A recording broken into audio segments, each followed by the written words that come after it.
The belief that if you do unto others, if you love thy neighbor, if you work and scrape and sacrifice, it will pay off. If not for you, then maybe for your children or your grandchildren. In this video, we're going to talk about Michelle Obama's speech at the Democratic National Convention.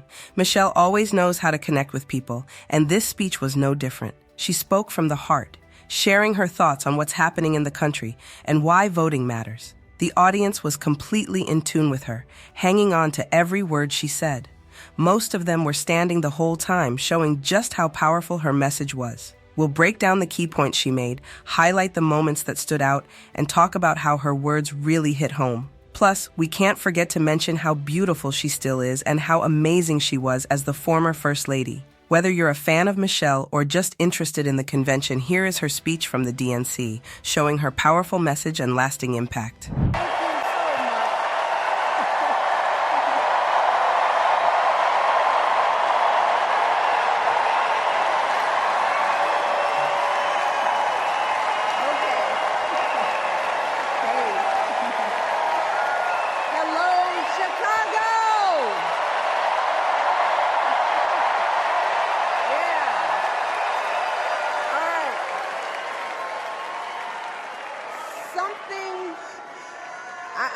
Something wonderfully magical is in the air, isn't it? Yeah. You know, we're feeling it here in this arena, but it's spreading all across this country we love. A familiar feeling that's been buried too deep for far too long. You know what I'm talking about. It's the contagious power of hope.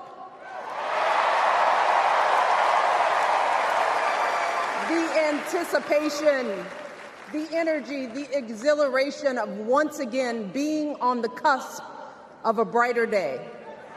The chance to vanquish the demons of fear, division, and hate that have consumed us and continue pursuing the unfinished promise of this great nation, the dream that our parents and grandparents fought and died and sacrificed for.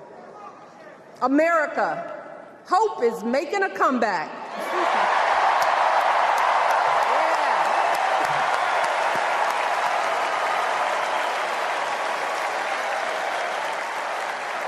But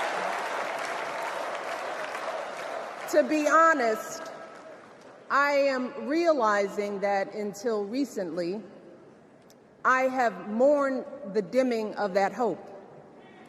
And maybe you've experienced the same feelings, that deep pit in my stomach, a palpable sense of dread about the future.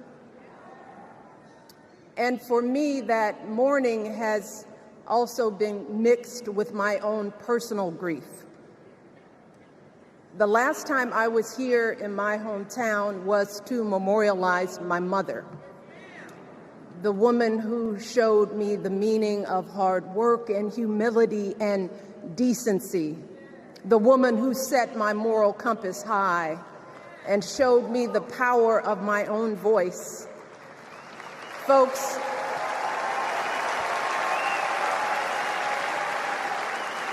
I still feel her loss so profoundly. I wasn't even sure if I'd be steady enough to stand before you tonight, but my heart compelled me to be here because of the sense of duty that I feel to honor her memory and to remind us all not to squander the sacrifices our elders made to give us a better future. You see, my mom, in her steady, quiet way, lived out that striving sense of hope every single day of her life. She believed that all children, all people have value, that anyone can succeed if given the opportunity. She and my father didn't aspire to be wealthy. In fact, they were suspicious of folks who took more than they needed. They understood that it wasn't enough for their kids to thrive if everyone else around us was drowning. So my mother volunteered at the local school. She always looked out for the other kids on the block. She was glad to do the thankless, unglamorous work that for generations has strengthened the fabric of this nation. The belief that if you do unto others, if you love thy neighbor, if you work and scrape and sacrifice, it will pay off. If not for you, then maybe for your children or your grandchildren. You see, those values have been passed on through family farms and factory towns, through tree-lined streets and crowded tenements, through prayer groups and National Guard units and social studies classrooms. Those were the values my mother poured into me until her very last breath. Kamala Harris and I built our lives on those same foundational values. Even though our mothers grew up an ocean apart, they shared the same belief in the promise of this country. That's why her mother moved here from India at 19. It's why she taught Kamala about justice, about the obligation to lift others up, about our responsibility to give more than we take. She'd often tell her daughter, "Don't sit around and complain about things, do something." So, with that voice in her head, Kamala went out and she worked hard in school, graduating from an HBCU, earning her law degree at a state school. And then she went on to work for the people, fighting to hold lawbreakers accountable, strengthening the rule of law, fighting to get folks better wages, cheaper prescription drugs, a good education, decent health care, child care, elder care. From a middle-class household, Kamala worked her way up to become Vice President of the United States of America. My girl, Kamala Harris, is more than ready for this moment. She is one of the most qualified people ever to seek the office of the presidency. And she is one of the most dignified. A tribute to her mother, to my mother, and to your mother too. The embodiment of the stories we tell ourselves about this country. Her story is your story. It's my story. It's the story of the vast majority of Americans trying to build a better life. Look, Kamala knows, like we do, that regardless of where you come from, what you look like, who you love, how you worship, or what's in your bank account, we all deserve the opportunity to build a decent life. All of our contributions deserve to be accepted and valued. Because no one has a monopoly on what it means to be an American. No one.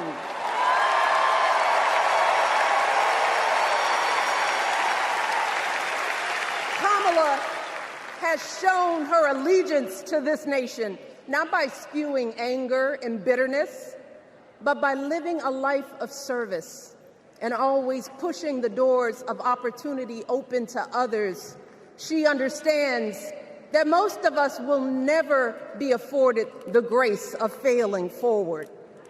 We will never benefit from the affirmative action of generational wealth.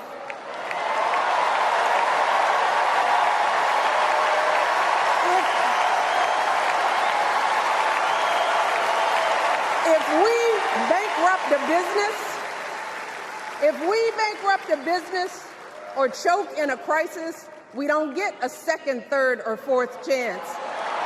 If things don't go our way, We don't have the luxury of whining or cheating others to get further ahead. No. We don't get to change the rules so we always win. If we see a mountain in front of us, we don't expect there to be an escalator waiting to take us to the top. No. We put our heads down. We get to work. In America, we do something. And throughout her entire life, that's what we've seen from Kamala Harris. The steel of her spine, the steadiness of her upbringing, the honesty of her example, and yes, the joy of her laughter and her light. It couldn't be more obvious. Of the two major candidates in this race, only Kamala Harris truly understands the unseen labor and unwavering commitment that has always made America great.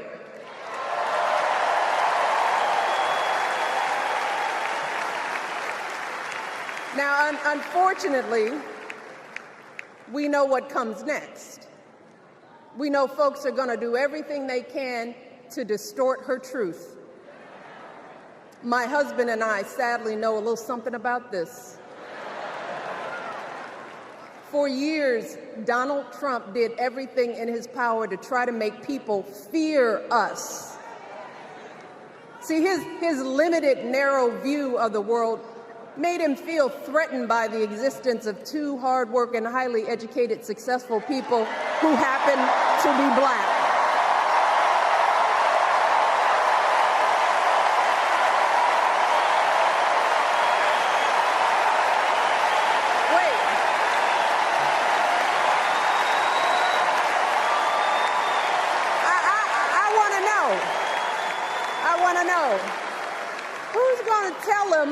Who's going to tell him that the job he's currently seeking might just be one of those black jobs?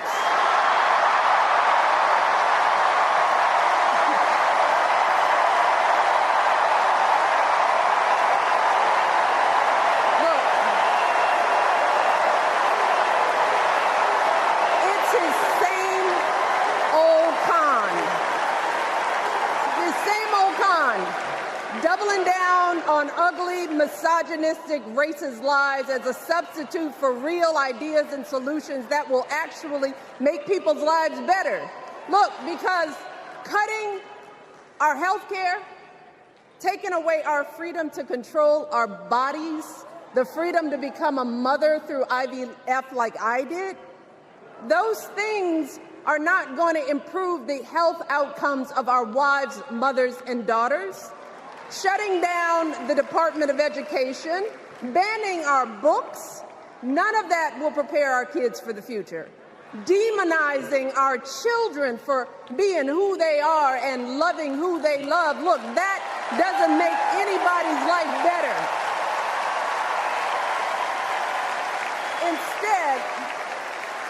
Instead, it only makes us small. And let me tell you this, going small is never the answer. Going small is the opposite of what we teach our kids. Going small is petty, it's unhealthy, and quite frankly, it's unpresidential.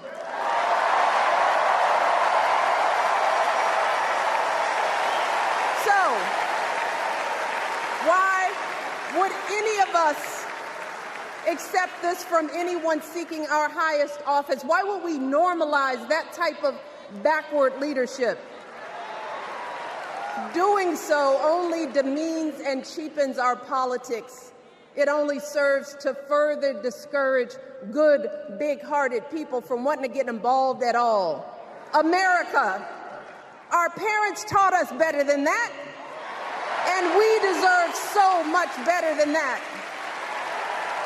That's why we must do everything in our power to elect two of those good, big-hearted people. There is no other choice than Kamala Harris and Tim Walz.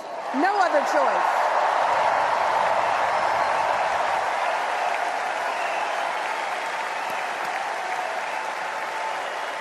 But As we embrace this renewed sense of hope, let us not forget the despair we have felt. Let us not forget what we are up against. Yes, Kamala and Tim are doing great now. We're loving it. They're packing arenas across the country. Folks are energized. We are feeling good. But remember, there are still so many people who are desperate for a different outcome, who are ready to question and criticize every move Kamala makes, who are eager to spread those lies, who don't want to vote for a woman, who will continue to prioritize building their wealth over ensuring that everyone has enough. So no matter how good we feel tonight or tomorrow or the next day, this is going to be an uphill battle. So folks, we cannot be our own worst enemies. No. See, because the minute something goes wrong, the minute a lie takes hold, folks, we cannot start wringing our hands. We cannot get a Goldilocks complex about whether everything is just right. And we cannot indulge our anxieties about whether this country will elect someone like Kamala instead of doing everything we can to get someone like Kamala elected.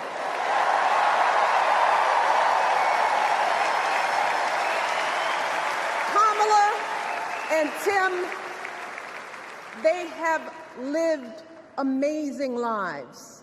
And I am confident that they will lead with compassion, inclusion, and grace. But they are still only human. They are not perfect. And like all of us, they will make mistakes. But luckily, y'all, this is not just on them. No, this is up to us, all of us, to be the solution that we seek. It's up to all of us to be the antidote to the darkness and division. Look, I don't care how you identify politically, whether you're Democrat, Republican, Independent, or none of the above. This is our time to stand up for what we know in our hearts is right.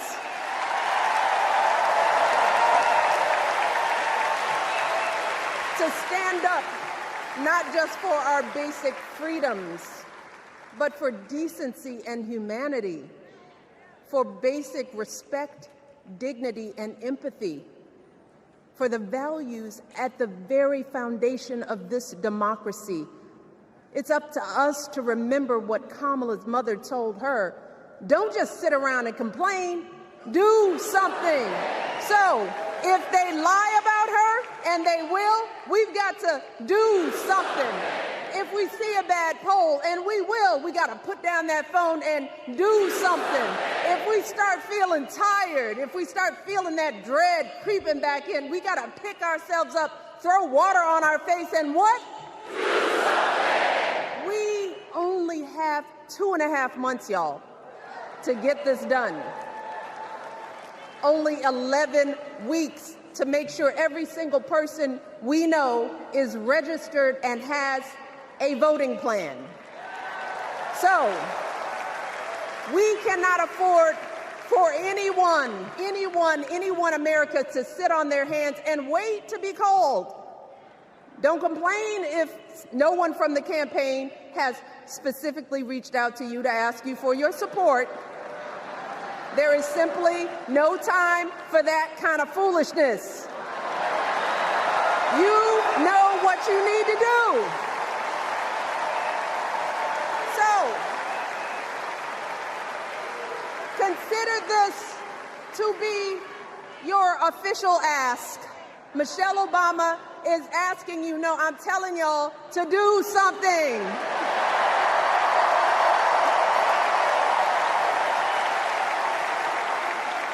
Because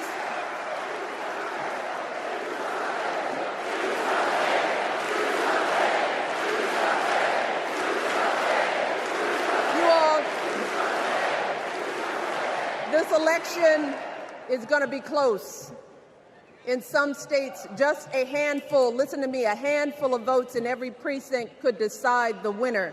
So we need to vote in numbers that erase any doubt. We need to overwhelm any effort to suppress us. Our fate is in our hands. In 77 days, we have the power to turn our country away from the fear, division, and smallness of the past.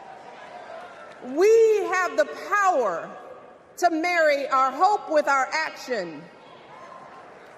We have the power to pay forward the love, sweat, and sacrifice of our mothers and fathers and all those who came before us.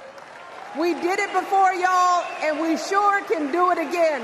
Let us work like our lives depend on it. And let us keep moving our country forward and go higher, yes, always higher than we've ever gone before as we elect the next President and Vice President of the United States, Kamala Harris and Tim Walz. Thank you all. God bless.